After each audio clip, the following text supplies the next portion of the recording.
pour Irlande, Dingle.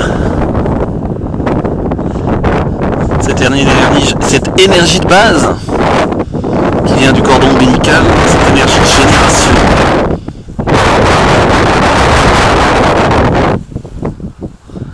Un endroit pour aussi remettre quelle place on veut mettre cette énergie de génération et de création.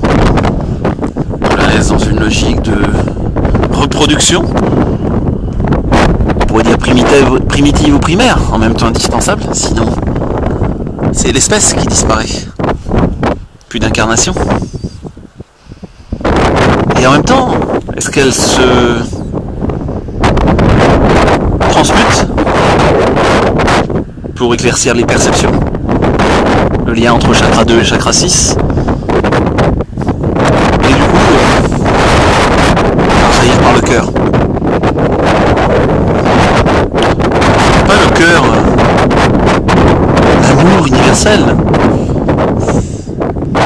Bien dégoulinant, psycho-nuageux. Non, non. Juste se sentir centré.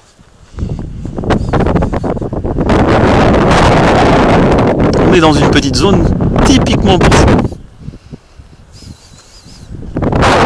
Profitez-en bien.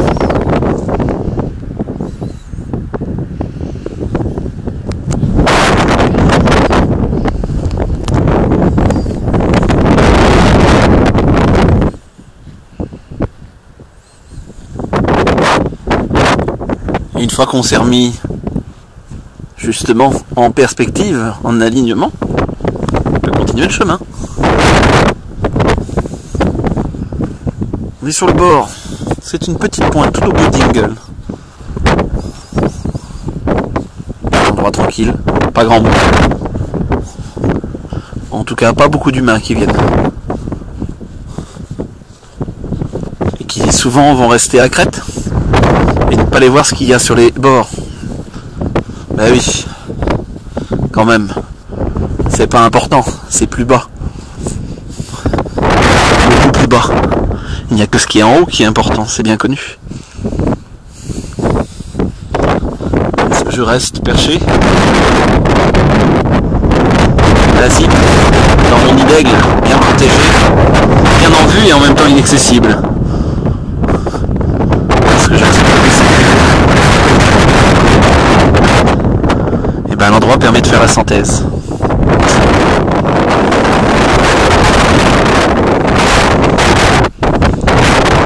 Et alors, c'est un endroit où il y avait des rituels celtiques, pas celtiques. Allons savoir. Peut-être viking. C'est une partie d'énergie qui ressort.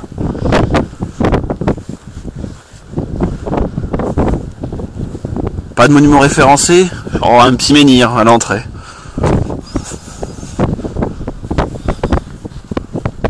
Un beau petit menhir à l'entrée. Quelques cailloux. Un paysage extraordinaire.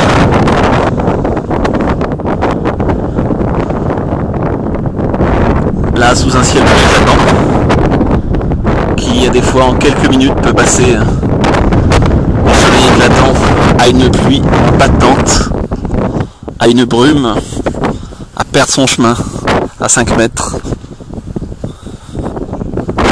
Le contraste. L'énergie de base, qu'est-ce qu'on en fait? Qu'est-ce qu'on construit avec? Qu'est-ce qu'on construit pour soi? Comme d'habitude.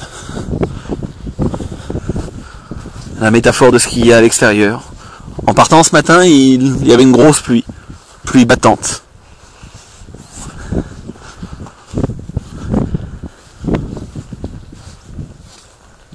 Et puis on a laissé passer un petit quart d'heure de route. On est passé à travers des trompes d'eau. Et pour arriver ici, sous le soleil, avec du vent, oui, avec du vent. Comment sécher? Sécher sans assécher. Ouais, sécher sans assécher.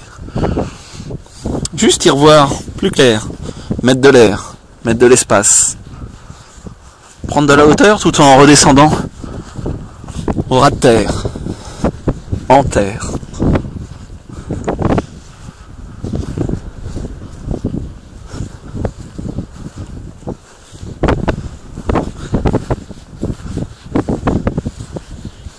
Et juste se laisser du temps pour parcourir.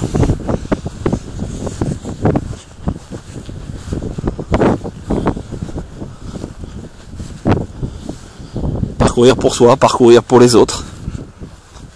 Aider les autres à trouver leur chemin.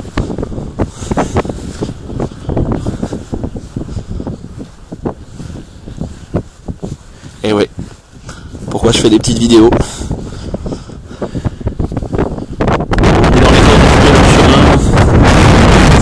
De trouver le mien, bien évidemment. Chacun son rôle. C'est pas moi qui connais le chemin. Chacun peut être juste.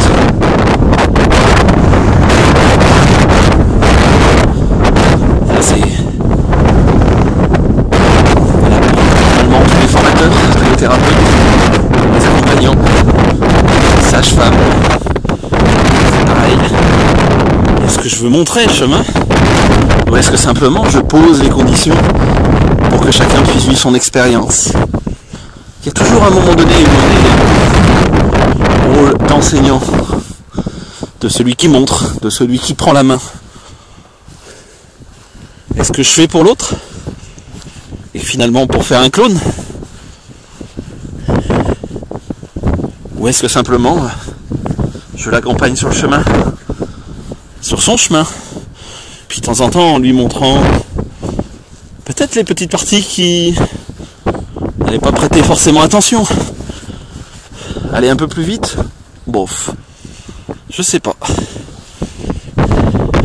Juste parce que l'autre nous aide et qu'on s'aide et qu'à un moment donné on ne fait que coévoluer et on sort plus d'enseignant, plus de thérapeute, plus de formateur, juste on se promène.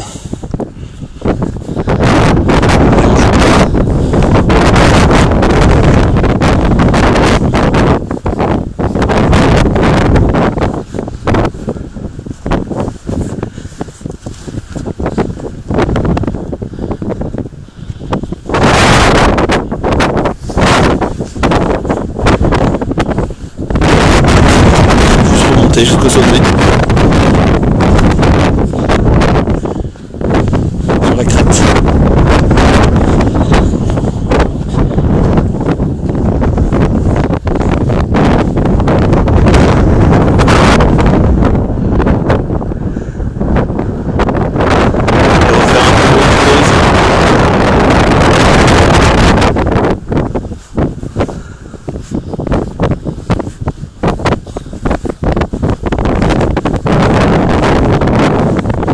Et redécouvrir ce qu'il y a à nouveau de l'autre côté de la crête. Toujours pareil, ça a changé.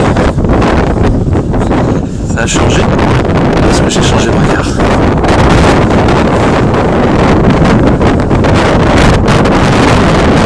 Il a changé. Forcément. Jamais la même.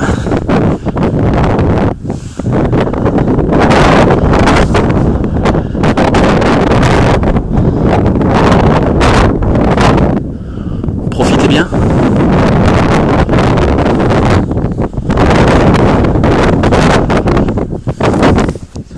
C'était Jean-Pierre.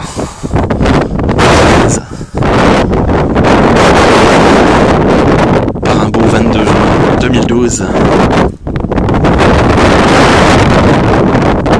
Une date au hasard. Au hasard. Juste redéfinir les mots.